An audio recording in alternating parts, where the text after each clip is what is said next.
신경성 질환에 걸린 중년 환자가 어느 정신과 병원을 찾아가는데 그 병원의 의사는 독실한 기독교 신자였습니다.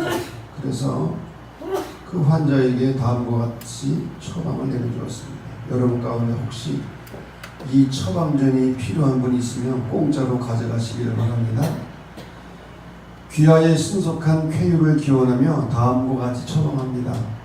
약의 이름 구약, 약의 종류 시편 23편, 용법 및 용량 하루 5차례, 아침에 일어나서 1번, 식후에 3번, 저녁 자기 전에 1번. 물 없이 천천히 씹어서 드십시오. 기타 사항 꾸준히 장기 복용해야 뚜렷한 효과를 볼 수 있습니다. 자, 이 처방전을 공짜로 가져가실 분은 아멘 하시기 바랍니다. 아멘 하는 분들만 가져가시면 돼요. 시편 23편은 우리 그리스도인이라면 누구나 주기도면 다음으로 많이 읽고 암송하는 성경입니다. 그런데 이 시편 23편을 천천히 음노라면 하얀 뭉게구름이 떠있는 하늘 아래 푸르른 초원이 펼쳐져 있고 그 옆으로는 맑은 시냇물이 흘러가고 양떼들이 평화로이 풀을 뜯는 장면을 연상하게 됩니다. 그러나 이 시의 배경이 되는 팔레스타인 땅은 절대로 그런 곳이 아닙니다. 팔레스타인 땅의 대부분은 광야입니다. 광야는 모래와 바위가 많고 비가 잘 오지 않는 곳입니다. 광야에서 1년의 절반은 비가 내리고 절반은 비가 오지 않습니다. 그래서 비가 오는 계절에는 시냇물 와디가 흐르고 풀들이 자랍니다.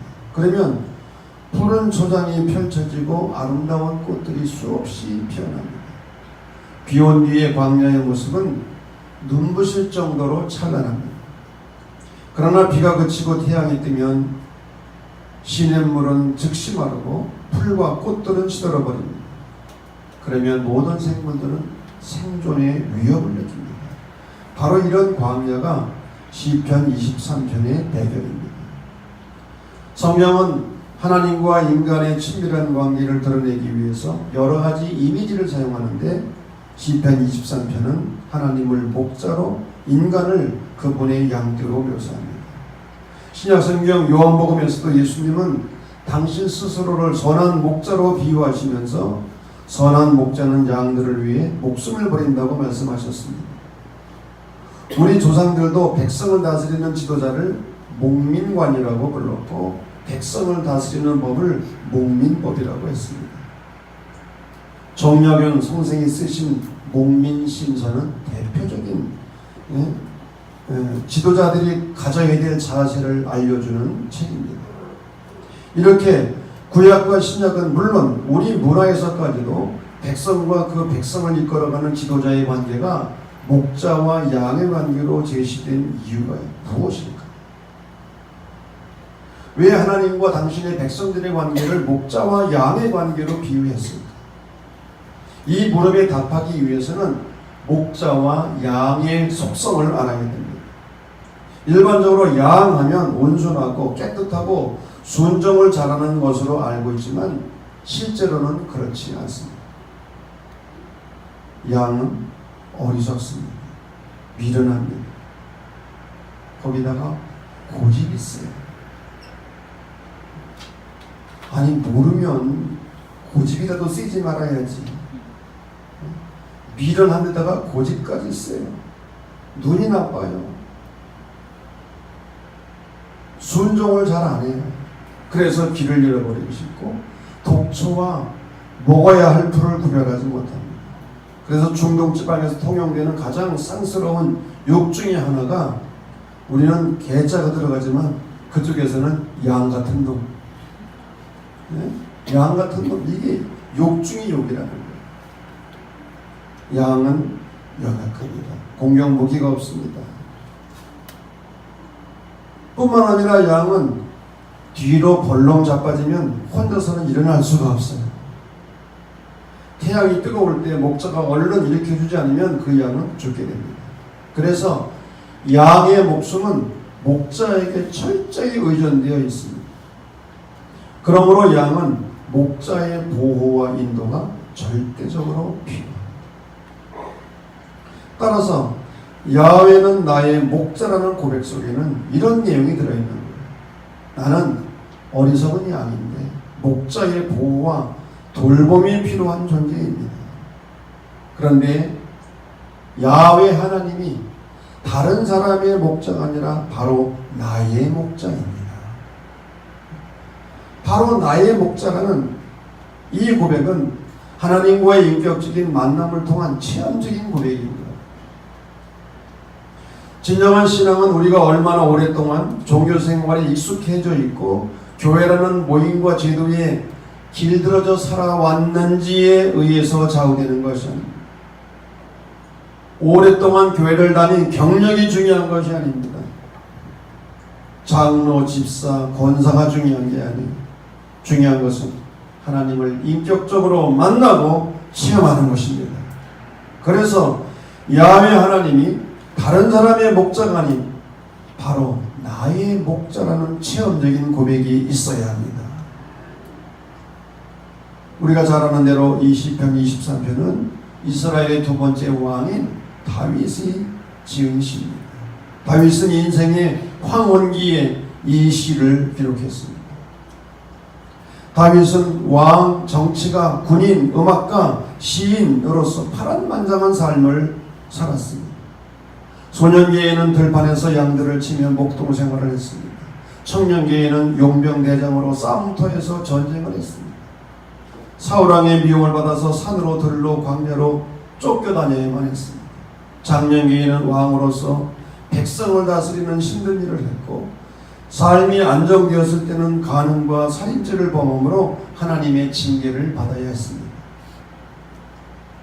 노년기에는 맏아들 압살롬의 반란으로 왕국을 버리고 쫓겨다니며 고통스러운 삶을 살기도 했습니다.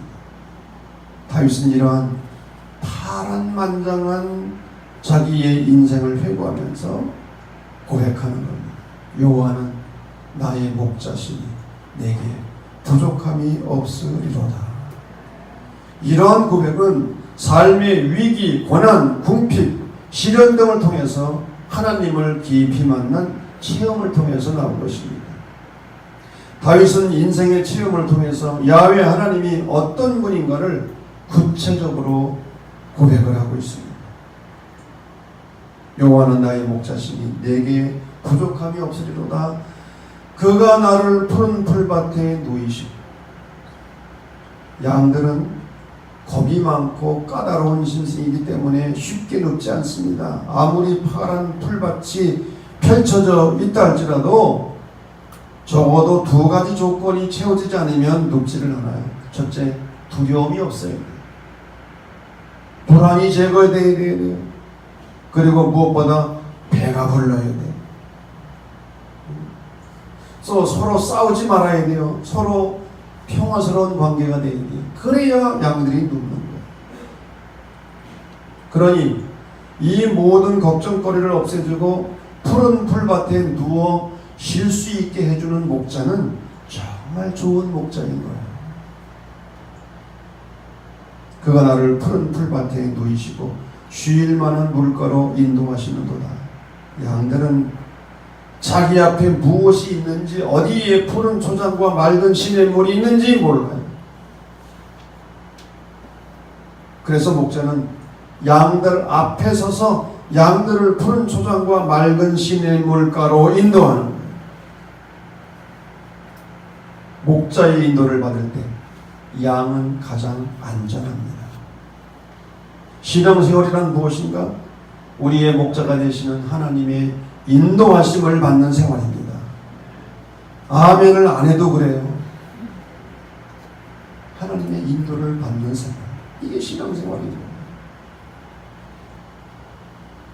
내 영혼을 소생시키시고 자기 이름을 위하여 의의 길로 인도하시는도다. 여기서 소생이라는 말은 확 살아나다라는 의미가 있어요. 시들시들 말라서 죽어가던 것이 확 살아나는. 이 말은 부흥이라는 말과 맞먹는 말입니다. 이 말은 영적 침체를 전제로 한 말이에요. 우리가 신앙생활하다 보면 항상 은혜가 충만하고 기쁨이 넘치는 것이 아니라 영적인 기쁨과 감격을 상실하고 기도도 잘 되지 않고 예배에 참석하기도 귀찮고 성도들과 교제하는 일에 관심도 없고 주일에 헌신하는 일도 하기가 싫고 영적 침체에 빠질 때가 많아요. 왜 우리가 영적 침체에 빠지는가? 하나님께 죄를 지으면 영적 침체에 빠집니다. 신앙적으로 나태하고 게으르게 되면 영적 침체에 빠져요.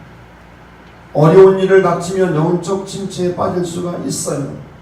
그러나 다윗은 내 영혼을 소생시키시고 부흥시켜 주시는 분은 오직 야훼 한 분이심을 고백하고 있는 거예요.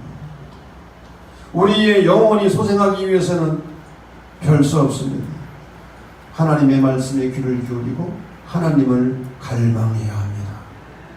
한국교회가 한참 부흥과 성장을 이루고 있을 때 공통적인 특징이 무엇입니까?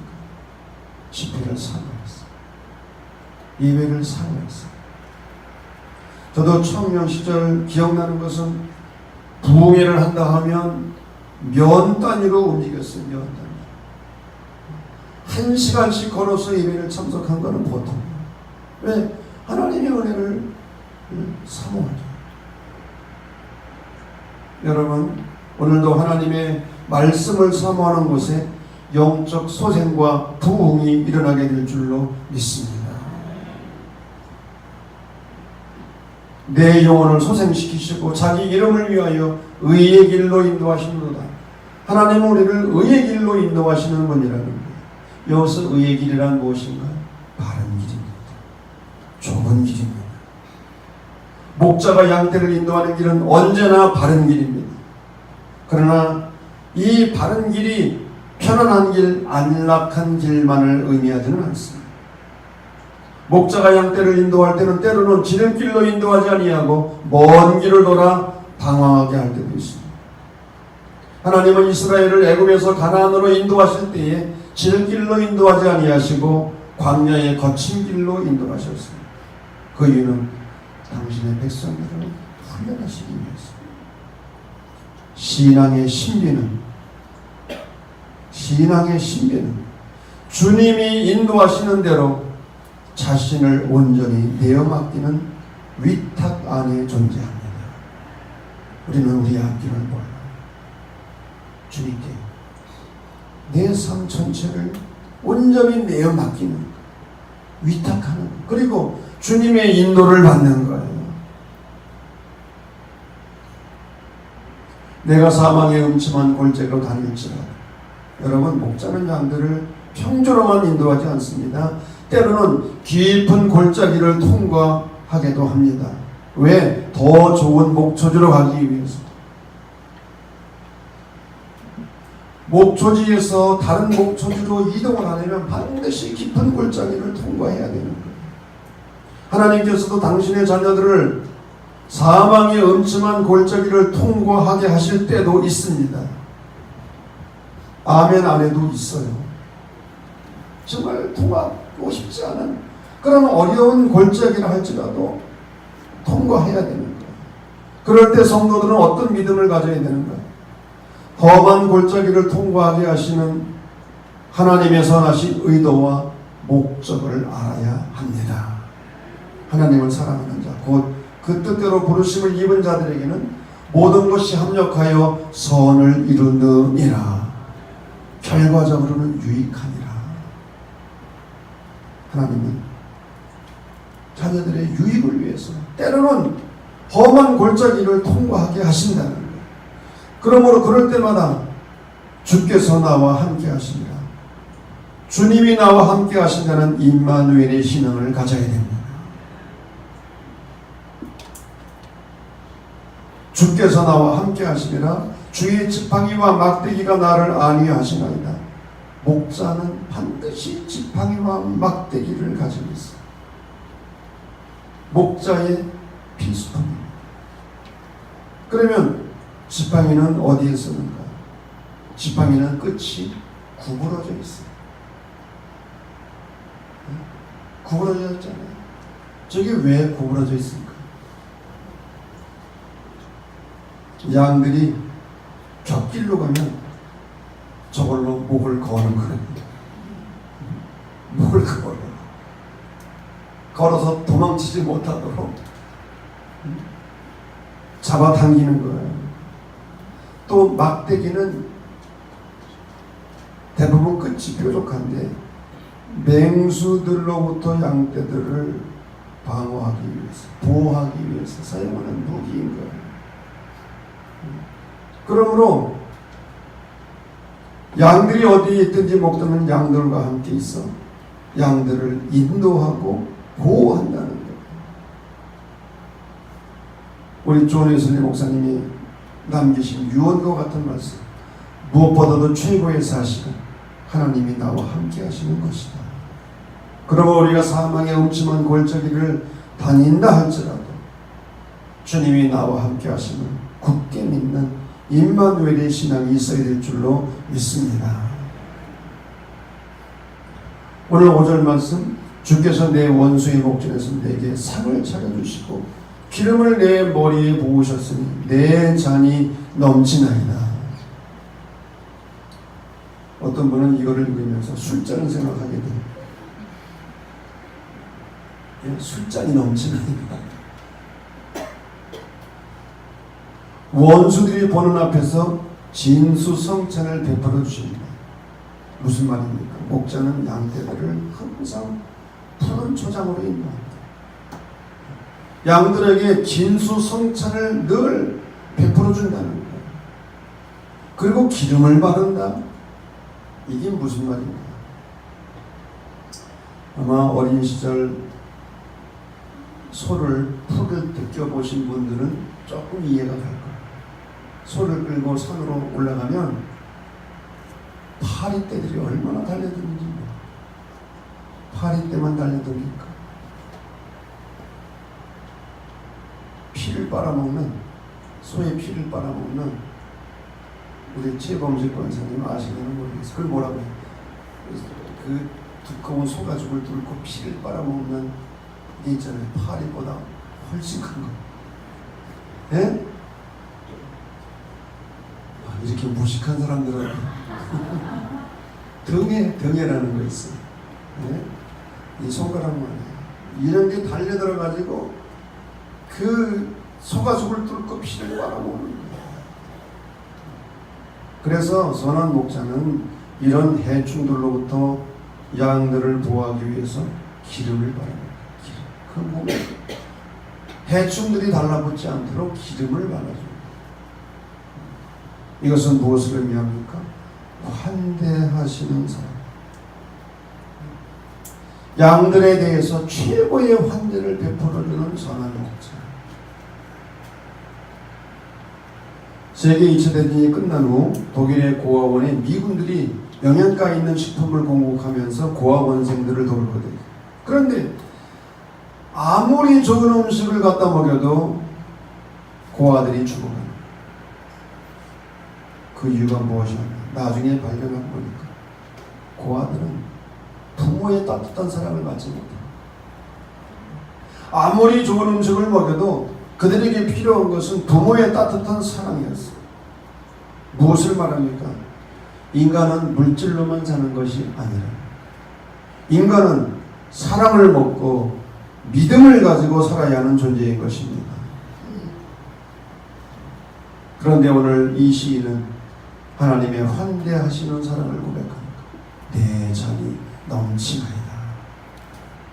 그러면서 시인은 하나님을 이런 분으로 노래하며 자기의 결심을 아뢰었습니다. 내 평생에 선하심과 인자하심이 반드시 나를 따르리니 내가 여호와의 집에 영원히 거하리로다. 영원히 살리로다. 이 고백은 주님의 품을 영원히 떠나지 않겠다는 고백이에요. 선한 목자의 품을 떠나지 않겠다는 고백인 거예요. 성도 여러분, 왜 우리가 푸른 풀밭과 잔잔한 물가의 삶을 누리지 못합니까? 왜 우리가 사망의 엄침한 골짜기에서 방황합니까? 왜 우리의 마음에 진정한 평화가 없습니까? 왜 우리의 삶이 풍성하지 못합니까? 목자를 잃어버렸기 때문에. 나의 목자를 잃어버렸기 때문에.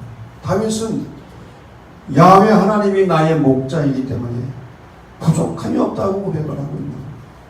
진정한 행복은 시인의 고백처럼 하나님께 돌아가는 길밖에 없습니다. 하나님을 나의 목자로 믿고 의지하고 따라가는 길밖에 없습니다. 삶 속에서 고독하고 외로울 때, 실망과 좌절에 빠졌을 때, 실패가 찾아왔을 때, 갈 길 몰라 방황할 때 시편 23편을 믿음으로 읽고 묵상하시기를 바랍니다. 저는 그런 말을 합니다. 수술실로 들어가는 환자를 위해 기도해 주면서 시편 23편을 묵상하고 수술실로 들어가라고 안내합니다. 그러면 선한 목자가 되시는 주님께서 우리를 가장 좋은 길로 인도해 주실 것입니다. 이 시편 23편이 여러 가지 버전이 있어요. 경상도 버전도 있고 전라도 버전도 있고. 경상도 버전은 경상도 사람이 했으면 좋겠고 전라도 버전은 전라도 사람이 했으면 좋겠는데 제가 한번 해볼게요. 시편 23편의 경상도 버전. 여호와는 내 목자인지라 내사 모자랄 게 없다이가 시퍼런 풀꽃 위에 날 디비시고 누이신다는 건가? 디비시고 퍼질러 앉을 만한 또랑가로 데리고 가신대이.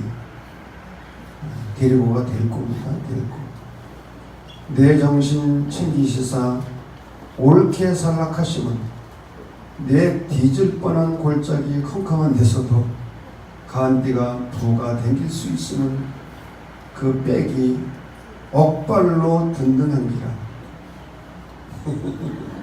억발로 모르겠어. 억발이 무슨 억수로 같은데 억발로 든든한기라.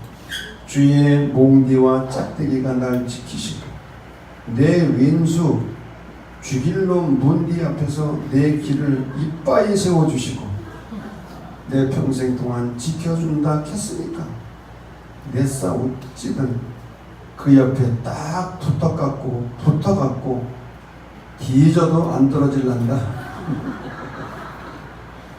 죽어도 안 떨어질란다. 뒤져도 안 떨어질란다. 전라도 버전입니다.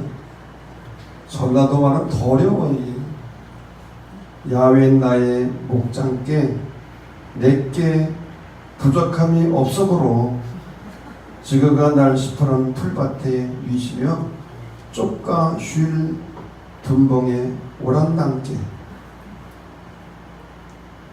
지그 이름을 우회 의의 길갈로 오란당께 지가 사망에 야실은 골짜기로 댕겨버려도 배꼬지를 미소하지 않을게 주인이 나와 함께 해보려. 주님을 주인이라고. 주님이 나와 함께 해보려. 주의 지팡이와 짝대기가 나를 지킴게 싸가지 없는 왼수의 눈구멍 앞에서 상을 베풀어 불고 내 대구 밖에 잔치를 버분 게 나의 잔이 넘쳐불어 영원토록 아버지의 선하심과 인자하심이 아따 참말로 나를 따른 게 나가 야훼 집에 오래오래 살아보러.